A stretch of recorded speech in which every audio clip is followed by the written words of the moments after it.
Thamasi Konara is the next presenter, and it will be a virtual presentation. She's a MPhil and PhD candidate at the Faculty of Law, University of Colombo, Sri Lanka. She holds both a Master of Laws and a Bachelor of Laws, LLB same, and currently she's a probationary lecturer at the Faculty of Law, Sir John Kotelawala, Defence University, Colombo. Over to you for your presentation.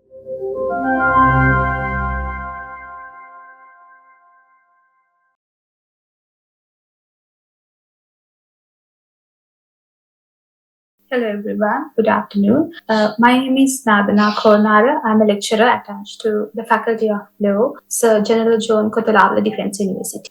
In today's conference, I will be presenting on the topic of shattered consent, reproductive autonomy and the legal challenges for rape survivors in Sri Lanka. Before I start discussing about my research findings, let me share the presentation first. So the research problem that I am addressing today is, in Sri Lanka, abortion constitutes a criminal offence under section 303 of the Penal Code. The only exception that is provided is for the purpose of saving the life of the mother. So other than for the medical reasons of the mother, abortion is not permitted in Sri Lankan context, and being a rape victim is not an exception. So basically, rape victims are being compelled to carry out the pregnancy, which comes as a result of a rape incident. So this is a violation of their reproductive autonomy. So my research is going to be focusing about the violation of autonomy because of being a victim of rape. So the objective of this research is to address this issue. So I will be analyzing the current legal framework and its effect on the survivors, evaluating the international standards and the international obligations that Sri Lanka has in terms of reproductive rights. So basically my research is based on section 303 and its impact on the human rights of the rape victims. So the ultimate objective of my research is to recommend legal and procedural reform to the Penal Code to respect and protect the rights of the victims of rape, to ensure their well-being and their rights. So the main methodology that was adopted was, I restricted my research to a qualitative research methodology with reference to the doctrinal research methodology. In that terms, my research was limited to the available primary sources of law, which included mainly the section 303 of the Penal Code, international treaties including the Convention on Elimination Against Women and the Convention on Civil and Political Rights. So that was the main scope of my research. So I would like to start my discussion with reference to section 303 of the Penal Code, which says, whoever voluntarily causes a woman with a child to miscarry, if such miscarriage be not caused in good faith for the purpose of saving the life of the mother, will be punished with the imprisonment of either description for a term which may extend to 3 years. So as you can see, the section 303 simply states that abortion is allowed only in the times of medical conditions for the purpose of saving the life of the woman. So in this situation, the rape victims are being compelled to carry out the pregnancy. So in section 363, as amended in 1995, rape is defined as a forced penetration by man towards a woman without a consent. So we all know rape is a unconsensual sexual activity where a woman is being compelled to carry out a penetration without a consent, which result in physical, emotional and psychological trauma. So in that situation, when we read section 363, section 303, when along with the trauma of rape,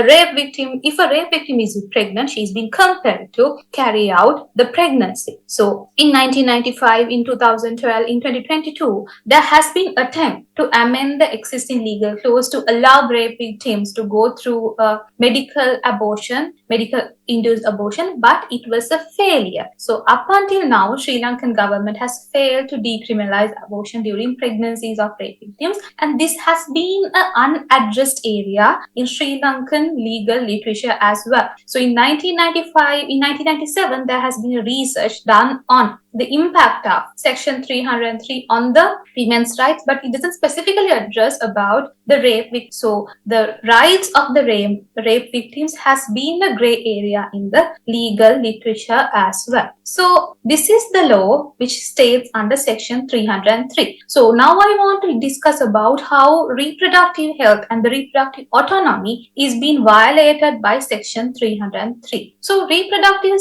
health simply state as the physical, mental, and social well-being in matters relating to reproductive system. It comes with the right of the women to choose whether or not to reproduce, including the right to decide whether to carry or terminate an unwanted pregnancy. So reproductive autonomy gives the right for the women to decide her own body, right? But when you restrict someone, a rape victim, from an abortion, it affects multiple human rights, including right to life, right to health, which is being enshrined under Article 16 of the CEDAW Convention. And also, when a government is forcing someone to carry out a pregnancy, it can be considered as a form of physical and mental torture, which will continue throughout individual's life. Because being pregnant means you have to give birth to the child and you are compelled to raise a child without your consent, without your need. So this can be simply defined as a form of torture. And also, it will violate someone's right to education, right to privacy, their family life, their social life. So simply this Section 303 is violating most of human rights that is being given to a female, given to a human through CEDAW Convention, ICCPR Convention, and the Convention on Economic, Social, and Cultural Rights. So Sri Lanka is being a state party to CEDAW Convention, ICCPR Convention,